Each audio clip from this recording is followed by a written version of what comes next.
नितिन, ध्रुव, रिया और वर्षा ये चारों कॉलेज के टाइम के दोस्त थे और कॉलेज के बाद सब लोग अपनी जॉब में इतने बिजी हो गए कि एक दूसरे से मिलने का समय ही नहीं मिला। न्यू ईयर आ रहा था तो सबने मिलने का प्लान बनाया और डिसाइड किया कि नया साल कश्मीर की वादियों में ही मनाएंगे। नितिन के पास अपनी गाड़ी थी तो रात को उन्होंने कश्मीर का सफर तय करना शुरू किया और अगली सुबह तक कश्मीर पहुंच गए। 31 दिसंबर का दिन था। वो बस रात को होने वाली न्यू ईयर पार्टी का इंतजार कर रहे। यार, कश्मीर तो सचमुच स्वर्ग है। यहाँ की सुंदरता देखकर तो मैं मंत्रमुग्ध हो गया हूँ। यार, पहाड़ी इलाके जितने सुंदर होते हैं वहाँ पर भूतों की घटनाएं भी उतनी ज्यादा होती है। मैंने सुना है कि कश्मीर में बहुत सी ऐसी जगह है जहाँ पर हमेशा लोगों को छलावा होता है और उस छलावे में फंसकर लोग मारे जाते हैं। की कोशिश कर रहे हैं। हम यहाँ पर न्यू ईयर सेलिब्रेट करने आए हैं, ना कि कहानियां सुनने। अरे मैं तो बस बता रहा हूँ, तुम्हें नहीं माना तो मत मानो। वो सभी न्यू ईयर की पार्टी के लिए कश्मीर में एक कैंपिंग साइट गए। वहाँ पर पहुंचकर उन्होंने अपने टेंट लगाया और बॉन फायर जलाने की तैयारी की। वो सभी बॉन फायर जलाकर उसके पास बैठ गए। तभी नितिन ने कहा, यार मैंने सुना है कि कश्मीर की लड़कियां बहुत सुंदर होती हैं। पहाड़ी लड़कियों की खूबसूरती कुछ अलग ही होती है। काश मेरे पास कोई पहाड़ी लड़की आए और बोले कि तुम कितने अच्छे हो, मुझे तुमसे शादी करनी है। भाई, रात की 12 बजे किसी लड़की को तो पता नहीं, लेकिन कोई भूतनी जरूर तेरे पास आ सकती है। जब देखो तो फालतू की बातें करता है। अच्छा बेटा, मैं फालतू की बातें कर रहा हूँ, तू तो जैसे बहुत समझदारी वाली बातें करता है ना। रिया वर्षा के सामने ज्यादा सीधा बन रहा है। अच्छा चलो बैठो, मैं अभी आता हूँ, बहुत भूख लगी है। अरे अपने साथ माचिस लेकर जा, कोई छलावा मिल गया तो अपने साथ ले जाएगा। अरे तू बंद करना अपना बकवास यार, अभी आ रहा हूँ। ध्रुव ने कश्मीर में होने वाली कई भूतिया हादसों के बारे में सुना था, इसलिए वो बार बार सबको सावधान कर रहा था। लेकिन नितिन ने उसकी बात नहीं सुनी और बिना माचिस को अपने पास रखे झाड़ियों के बीच चला गया। वो जैसे ही वहां से वापस आने लगा तभी उसे वहां पर एक लड़की के रोने की आवाज सुनाई दी।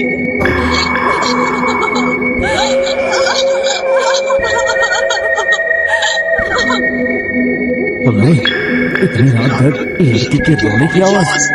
कहीं सचमुच यहाँ पर कोई छलावत नहीं है? जल्दी से निकलना पड़ेगा।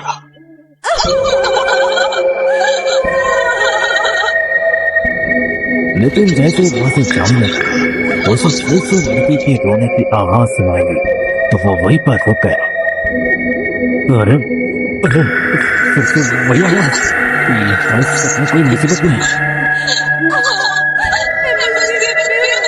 तुम इस तरह अचानक से मेरे सामने कैसे आ गई? अभी तक तो यहाँ पर कोई नहीं था।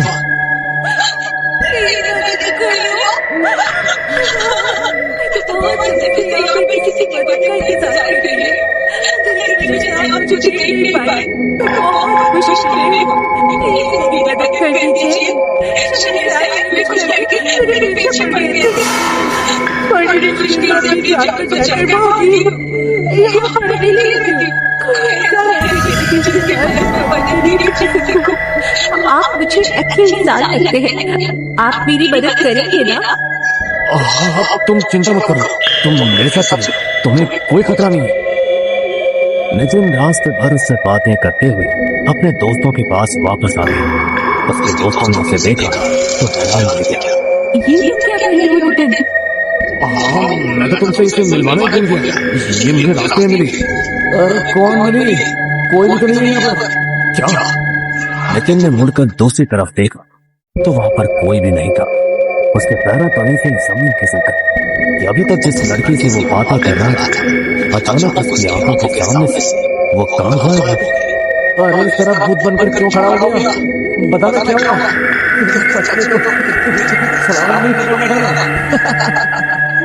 इस बार ध्रुव की बात सुनकर नितिन सच में डर गया और उसके कानों में तभी ही आवाज आई जो उसने लड़की की थी।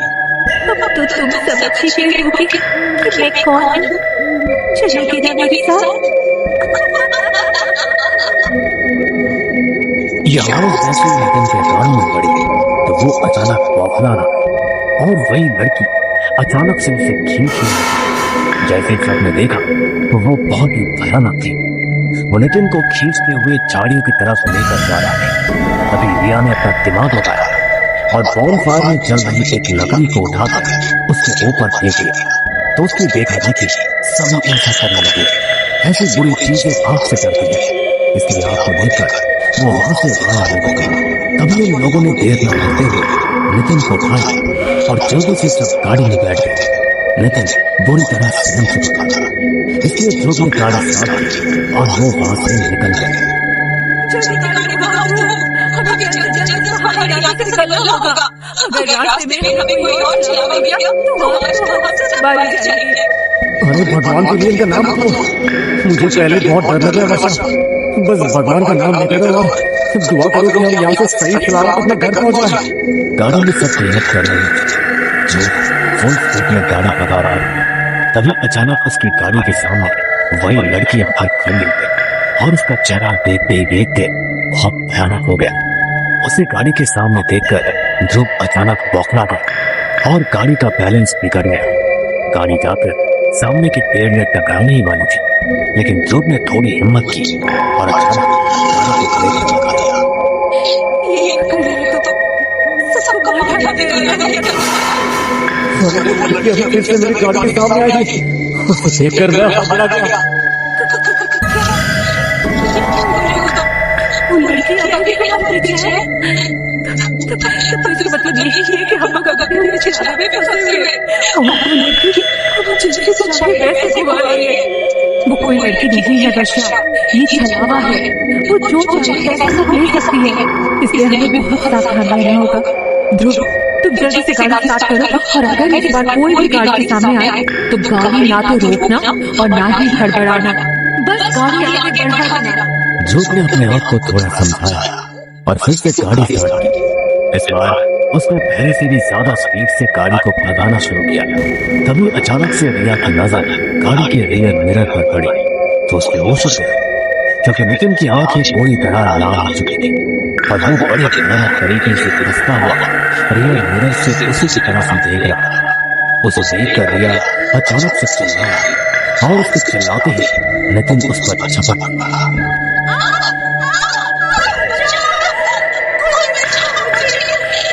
वर्षा ने जल्दी से अपना हाथ में पहना हुआ रुद्राक्ष का ब्रेसलेट नितिन के माथे पर लगा दिया। तभी नितिन बुरी तरह परेशान रिया से दूर हो गया और वह धीरे धीरे न करते हुए गाड़ी से निकल कर वहां से भाग गए। हमें कुछ भी जल्दी से जल्दी यहाँ निकलना होगा। तो नितिन ने उनकी चपेट में आ गया और अगर उसने ढूंढ लिया तो वो हमें मार डालेगा। तुम्हारे हाथ में रुद्राक्ष का ब्रेसलेट कहाँ गया वर्षा? ओह माय गॉड, लगता है कि मेरा रुद्राक्ष का ब्रेसलेट काम नहीं किया। वर्षा ने जैसे ही ऐसा बोला वैसे पीछे के कुंड पर बैठे नितिन ने पीछे से उसका सामने देखा और उसे घसीटता जंगल के अंदर ले जाने लगा।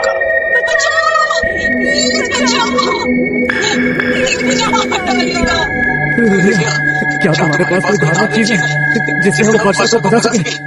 नहीं ध्रुव, सिर्फ वर्षा के पास एक रुद्राक्ष का ब्रेसलेट था जो काम नहीं आएगा। हमें गाड़ी के पास जाकर वो ब्रेसलेट वापस लेकर आना होगा।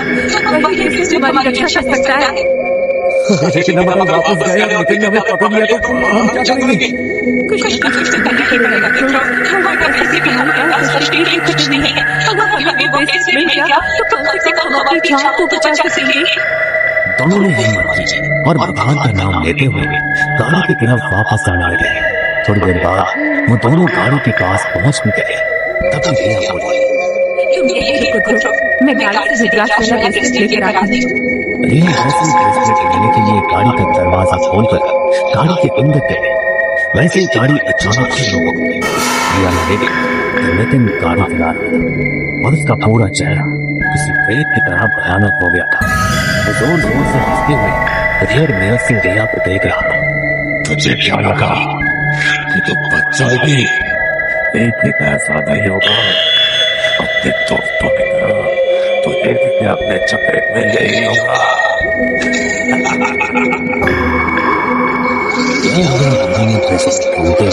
मदद के लिए चिल्ला रही थी और वहां ध्रुव किसी न किसी तरह रिया को उस छलावा के चंगुल से बचाना चाहता था। वो गाड़ी के पीछे पीछे भागा था, लेकिन गाड़ी की स्पीड के आगे वो कुछ नहीं कर पाया।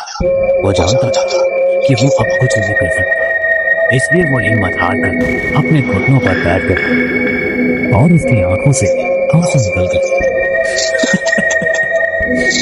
मदद करो ऊपर वाले, इस सलामत को पूरी तरह चंगुल में ले लिया, हमें इसके चंगुल से निकाला, हमारी रक्षा कर।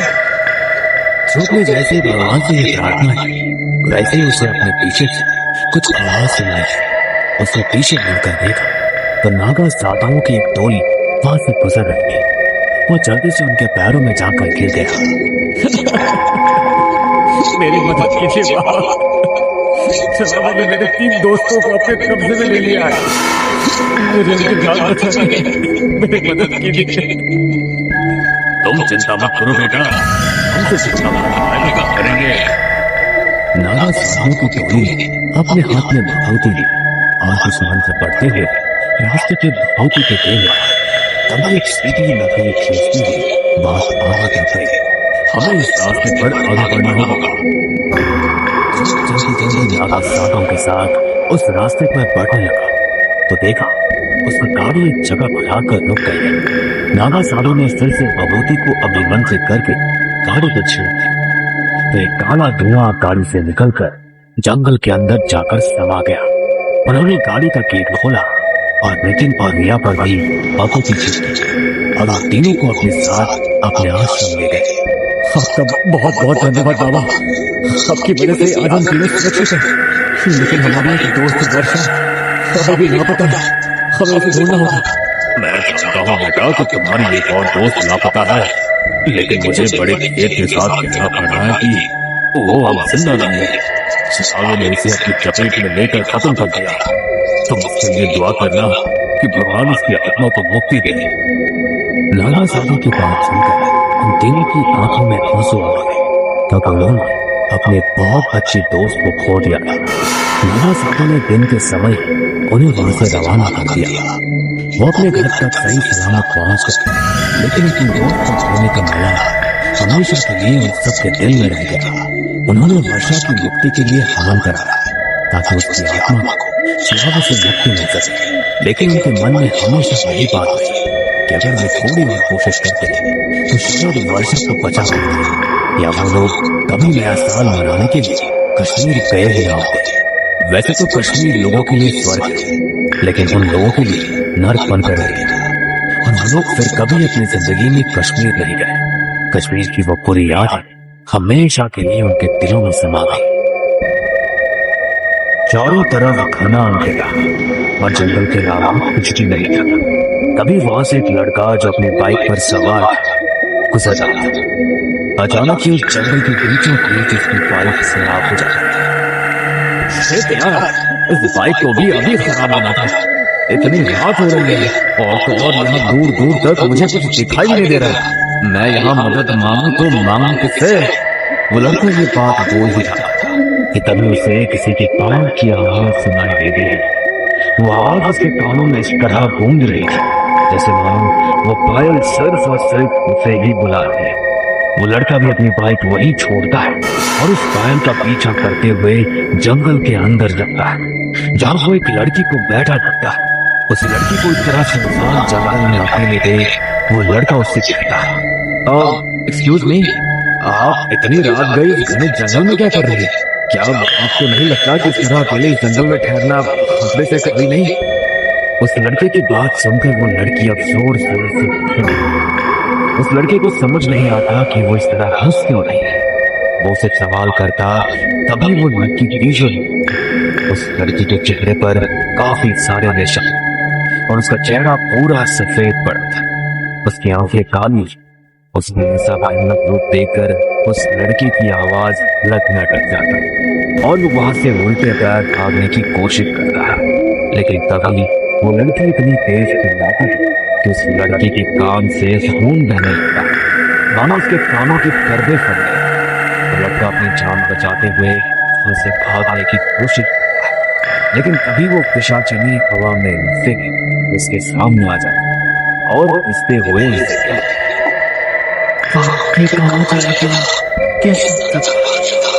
लोग मेरे पास आते तो अपनी मर्जी से है, लेकिन वो जिंदा कभी नहीं वापस जाते।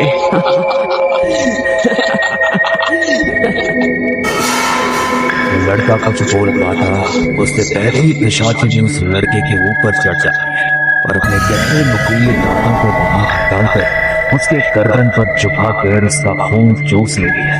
इस तरह वो लड़का अपनी जान से हाथ धो बैठता है। उसका पूरा शरीर पीला पड़ चुका था और वो वहीं ढेर हो जाता है। तभी वो पिशाची ने उसका पैर पकड़कर खींचते हुए उसे कंधे पर रख ली।